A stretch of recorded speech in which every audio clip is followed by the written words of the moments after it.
Assalamualaikum teman-teman. Izinkan saya pada hari ini bersama rekan saya Abdul Muin untuk membahas materi bab 4 mengenai Khulafaur Rasyidin. Adapun khalifah yang akan kami terangkan adalah Khalifah Abu Bakar As-Siddiq dan juga Umar bin Khattab. Yang pertama, Abu Bakar As-Siddiq. 1. Riwayat singkat Abu Bakar. Nama lengkapnya adalah Abdullah bin Utsman bin Amir bin Am bin Ka'ab bin Sa'id bin Ta'im bin Murrah al-Tamimi, atau yang lebih dikenal dengan Abdul Ka'bah di masa jahiliyah. Dia dilahirkan di Makkah 2 tahun beberapa bulan setelah tahun gajah.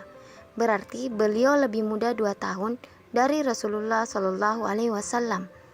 Dia terkenal sebagai seorang yang berperilaku terpuji, tidak pernah minum khamar, dan selalu menjaga kehormatan diri. 2. Diangkat menjadi khalifah. Masalah yang pertama timbul dalam Islam setelah Nabi wafat adalah politik, yaitu mengenai pengganti Nabi sebagai kepala negara dalam kapasitasnya sebagai kepala negara di Madinah. Sedang kedudukannya sebagai Rasul tidak dapat digantikan oleh siapapun. Sementara Nabi tidak pernah meninggalkan wasiat tentang penunjukan seseorang yang akan menggantikannya sebagai kepala negara sepeninggalnya. Karena itu, tidak lama setelah beliau wafat, belum lagi jenazahnya dimakamkan, sejumlah tokoh Ansar dan Muhajirin berkumpul di Balai Saqifah Bani Sa'idah di Madinah. Orang-orang Muhajirin mengatakan bahwa mereka yang paling berhak menjadi khalifah karena merekalah yang mula-mula masuk Islam dan Nabi berasal dari kalangan mereka. Sementara orang-orang Ansar menyebutkan mereka pula yang paling berhak karena merekalah yang telah membantu dan melindungi Nabi dari serangan kaum Quraisy pada waktu hijrah ke Madinah. Abu Bakar mengusulkan agar pemimpin baru itu dijabat oleh orang Muhajirin dan wakilnya dari kaum Ansar. Tetapi orang Ansar menolak usul itu. Mereka mengusulkan agar diangkat 2 orang pemimpin dari 2 kelompok itu. Abu Bakar tidak menerima usul itu dengan alasan bisa membawa perpecahan. Kemudian Abu Bakar mengingatkan kaum Ansar terhadap hadis Nabi yang mengatakan pemimpin itu dari orang Quraisy. Oleh sebab itu, beliau mengusulkan agar Umar bin Khattab diangkat menjadi khalifah. Usul itu tidak diterima Umar dan mengatakan jika Abu Bakar masih ada, beliaulah yang paling pantas menjadi khalifah. Akhirnya Abu Bakar terpilih sebagai pemimpin atas usul Umar bin Khattab. Ketika itu usia Abu Bakar 61 tahun. 3. Perang Ridha. Ada 3 golongan pembangkang yang muncul sepeninggal Rasulullah, yaitu orang-orang murtad, orang-orang yang enggan membayar zakat, dan nabi-nabi palsu. Orang-orang yang murtad muncul di Bahrain, sedangkan orang yang tidak mau membayar zakat kebanyakan terdapat di Yaman, Yamama, dan Oman. Adapun nabi-nabi palsu yang muncul di Yaman ialah Al-Aswad, di Yamama Musailamah, Arabia Selatan Tulaiha, Arabia Tengah saja. Yang terakhir ini paling banyak pengikutnya, apalagi dia menikah dengan Musailamah. Untuk menghadapi kaum penyeleweng itu, Abu Bakar bermusyawarah dengan para sahabat terkemuka. Diputuskan bahwa semua kaum penyeleweng itu harus diperangi sampai mereka kembali kepada kebenaran. Kemudian Abu Bakar membentuk 11 pasukan, antara lain dipimpin oleh Khalid bin Walid, Amr bin As, Ikrimah bin Abi Jahal, dan Surahbil bin Hasanah. Kepada mereka dinasihatkan agar hanya menyerang orang-orang yang menolak diajak kepada kebenaran. Perang ini disebut dengan Perang Riddah atau Perang melawan kemurtadan. Khalid bin Walid yang memimpin perang melawan Musailamah yang berhasil mengumpulkan 40.000 orang berlangsung sengit. Dalam perang itu ribuan orang meninggal, termasuk Musailamah.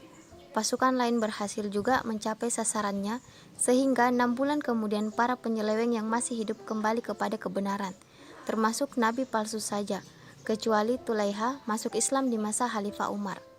Sementara itu, pasukan yang dikirim ke utara menemui kesulitan dalam menghadapi tentara Bizantium. Khalid diperintahkan pula untuk memperkuat pasukan mereka. Setelah menyerahkan pimpinan kembali ke Musanna, Khalid secara dramatis mengarungi gurun pasir selama 18 hari dengan 800 tentara sampai di Syam dan memegang komando dari 4 pasukan yang sudah ada di situ. Dan kini mereka berjumlah 3.000 orang. Pertempuran pertama terjadi di Ajanadin 30 Juli 634 Masehi dan dimenangkan oleh pihak Islam. 4. Wafatnya Abu Bakar. Pada saat pasukan Islam sedang berada di luar kota, Abu Bakar sakit selama 1 minggu. Pada saat sakit itu, dia bermusyawarah dengan para sahabat terkemuka. yang berhasil menetapkan penggantinya yaitu Umar bin Khattab sebagai khalifah kedua. Abu Bakar meninggal dunia dalam usia 63 tahun beberapa bulan setelah memerintah selama 2 tahun beberapa bulan. Khalifah yang kedua, Khalifah Umar bin Khattab. Yang pertama, riwayat singkat Umar bin Khattab. Nama lengkapnya adalah Umar bin Khattab bin Nafil bin Abdul Al-Uzza bin Rawabah bin Ka'ab bin Lu'ay Al-Quraisy. Silsilah Umar bertemu dengan Rasulullah SAW pada kakek ke-7, sedangkan dari pihak ibunya pada kakek ke-6. Umar dilahirkan di Makkah 4 tahun sebelum Perang Fajar, tetapi menurut Ibnu Asir, dia dilahirkan 13 tahun sesudah kelahiran Rasulullah SAW. Hal ini berarti beliau lebih muda 13 tahun dari Nabi Muhammad SAW. Dia fasih berbicara, tegas dalam menyatakan pendapat dan membela yang hak. 2. Proses pengangkatan menjadi khalifah. Ketika Abu Bakar sakit, dia memperhatikan sahabatnya, siapa di antara mereka yang sesuai diangkat menjadi khalifah, yang tegas namun tidak kejam dan yang lembut namun tidak lemah. Dia mendapatkan kriteria pilihan itu di antara 2 sahabat, yaitu antara Umar bin Khattab dan juga Ali bin Abi Thalib. Dengan demikian, penetapan Umar sebagai khalifah ditulis pada suatu piagam pengangkatan. Pengangkatan Umar ini bermaksud untuk mencegah kemungkinan terjadinya perselisihan dan perpecahan di kalangan umat Islam di kemudian hari. Kebijakan Abu Bakar tersebut ternyata diterima masyarakat dan mereka secara beramai-ramai membayat Umar sebagai khalifah kedua dalam usia 53 tahun. Kemudian Umar memperkenalkan istilah Amirul Mukminin atau komandan orang-orang yang beriman, bukan khalifah. 3. Perluasan wilayah. Bagian utara. Abu Ubaidah melanjutkan peperangan yang dimenangkan Khalid bin Ajnadin. Sasaran berikutnya adalah Damaskus, ibu kota Syria. Kota ini dikepung selama 6 bulan dan akhirnya menyerah. Untuk membalas kekalahan Romawi di Damaskus, Heraklius, Kaisar Bizantium menyiapkan pasukan sebanyak 200.000 orang. Di pihak Islam hanya 25.000 orang. Pertempuran sengit terjadi di dekat sungai Yarmuk. Pasukan musuh mengikatkan diri satu sama lain dengan rantai. Kendati demikian, mereka kalah juga. Heraklius melarikan diri ke Konstantinopel seraya berkata, "Selamat tinggal Syria, aku tiada akan kembali lagi." Bagian barat, untuk menjaga stabilitas keamanan di Palestina, maka Mesir yang terletak sebelah barat harus ditaklukkan. Khalifah Umar memerintahkan Amr bin As untuk tugas itu. Ia bersama 4.000 pejuang berangkat ke Mesir dan sampai di kota paling timur Al-Farama pada bulan Januari 640 Masehi. Selanjutnya, Amr menuju benteng Babilonia yang amat terkenal itu. Untuk merebut benteng tersebut, Amr meminta bantuan prajurit kepada Khalifah Umar. Khalifah mengirim bantuan sehingga pasukannya berjumlah 10.000 orang. Benteng itu dikepung selama 6 bulan meskipun dipertahankan oleh 25.000 prajurit, akhirnya menyerah pada bulan Juli 640 Masehi. Sasaran utama berikutnya adalah Alexander, kota terindah kedua saat itu setelah Konstantinopel, ibu kota Bizantium. Kota itu diserang sesudah Amr memperoleh tambahan bantuan sebanyak 10.000 orang prajurit baru dan dipertahankan oleh 50.000 pejuang. Akhirnya menyerah pada bulan September 642 Masehi. Setelah Khalifah Umar mengingatkan Amr betapa pentingnya melakukan Iskandaria atau Alexander.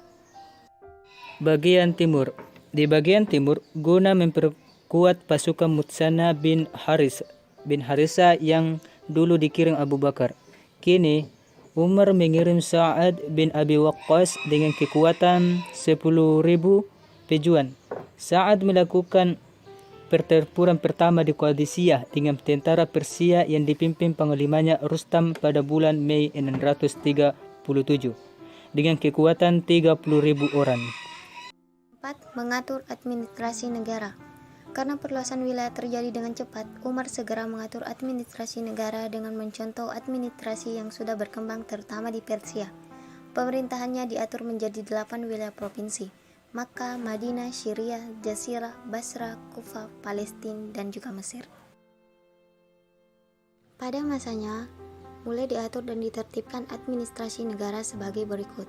1. Menertibkan sistem pembayaran gaji dan pajak tanah. 2. Mendirikan pengadilan negara dalam rangka memisahkan lembaga yudikatif dengan lembaga eksekutif.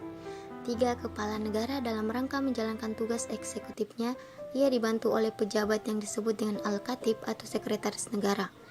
Di masa Umar dijabat oleh Zaid bin Sabit dan Abdullah bin Arkam. 4. Membentuk jawatan kepolisian untuk menjaga keamanan dan ketertiban serta menangkap penjahat. 5. Membentuk jawatan militer terdaftar secara resmi di negara, bertugas di daerah-daerah perbatasan seperti di Kufah, Basra, dan Fusta, dan diberi gaji secara teratur setiap bulannya. 6. Umar juga mendirikan Baitul Mal, keuangan negara yang dipungut dari pajak dan lain-lain disimpan ke Baitul Mal dan penggunaannya diatur oleh Dewan. 7. Menempa atau mencetak mata uang sebagai alat tukar yang resmi dari negara. Dan 8. Menciptakan kalender Islam atau tahun Hijriah.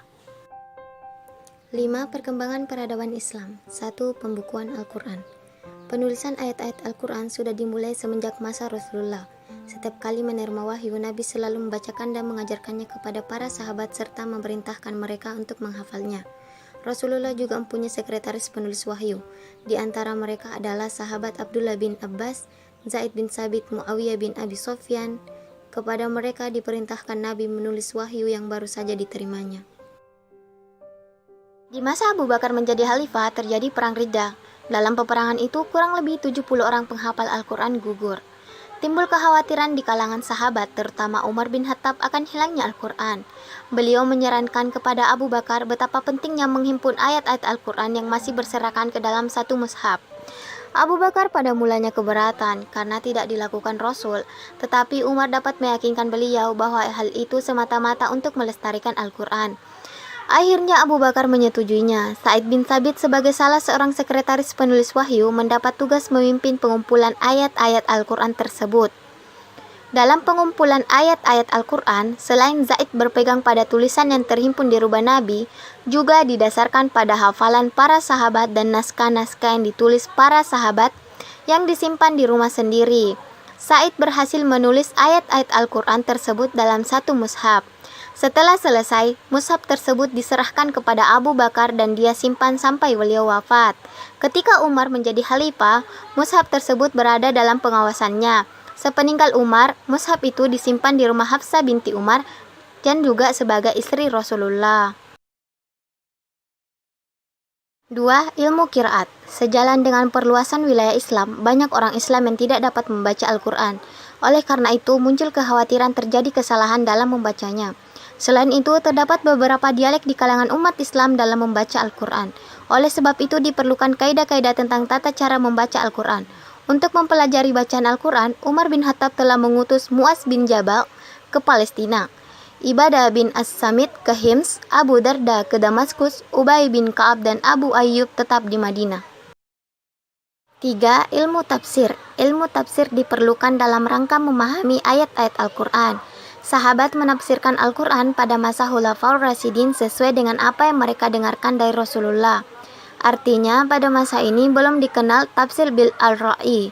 Inilah tahap awal munculnya ilmu tafsir. Beberapa sahabat telah ada yang menafsirkan Al-Quran sesuai dengan apa yang mereka terima dari Rasulullah. Di antaranya adalah Ali bin Abi Thalib, Abdullah bin Abbas, Abdullah bin Mas'ud, dan Abdullah bin Ka'ab. Ilmu hadis. Ilmu hadis belum dikenal pada masa Khulafa ar-Rasyidin ini, tetapi ilmu pengetahuan tentang hadis Nabi telah tersebar luas di kalangan umat Islam. Rasulullah melarang sahabat menulis hadis karena dikhawatirkan bercampur baur dengan Al-Quran, sehingga hadis Rasul pada masa Khulafa ar-Rasyidin belum dibukukan, baru ada usaha membukukannya pada masa Khalifah Umar bin Abdul Aziz. Pada masa Khalifah Umar terdapat beberapa sahabat yang diperintahkan beliau untuk menyebar hadis ke wilayah-wilayah Islam, seperti Abdullah bin Mas'ud ke Kufah, Ma'qal bin Yasir ke Basrah, Ibadah bin Samit dan Abu Darda ke Syria. 5.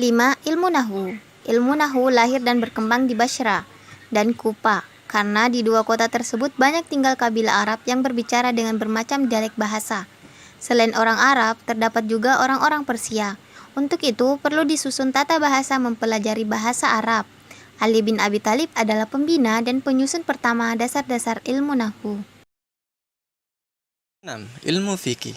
Ilmu fikih sudah mulai muncul pada masa Khulafa ar-Rasyidin karena wilayah Islam semakin luas.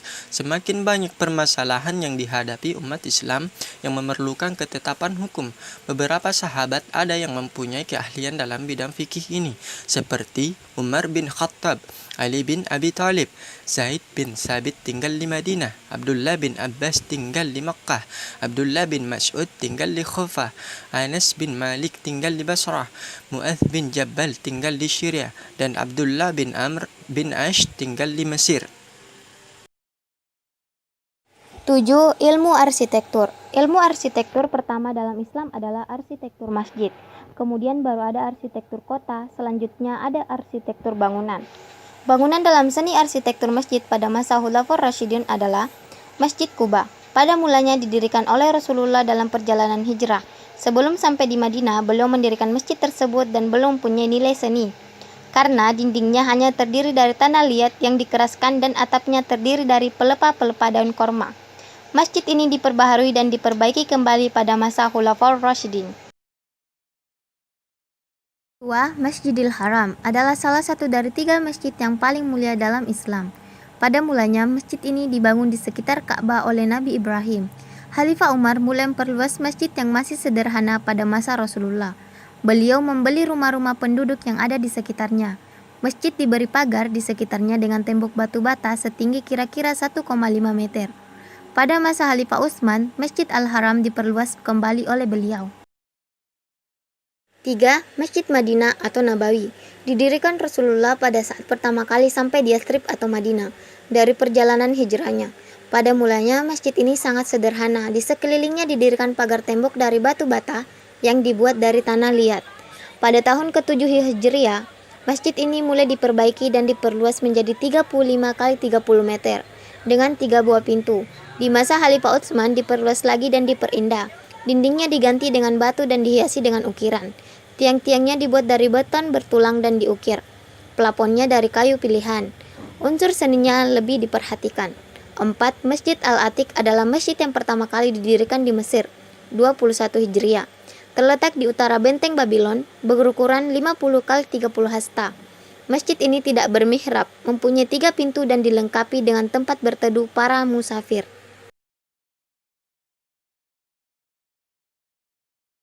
Bangunan dalam seni arsitektur kota pada masa Khulafaur Rasyidin adalah 1. Basra dibangun pada tahun 14-15 Hijriah dengan arsiteknya Utbah bin Ghazwa. Dibangun dengan pekerjakan 800 tukang. Lokasinya ditentukan sendiri oleh Umar bin Khattab, kira-kira 10 mil dari sungai Tigris. Untuk memenuhi keperluan air bagi penduduk, saluran air dibuat dari sungai menuju kota. 2. Kufa dibangun di bekas ibu kota kerajaan Arab sebelum Islam, yaitu Manazir, kira-kira 2 mil dari sungai Efrat pada tahun 17 Hijriah. Pembangunannya dipercayakan kepada sahabat Salman Al-Farisi dan kawan-kawan. Itu sebabnya arsitek asal Persia ini memperoleh dana pensiun selama hidupnya. 3. Fusta dibangun pada tahun 21 Hijriah.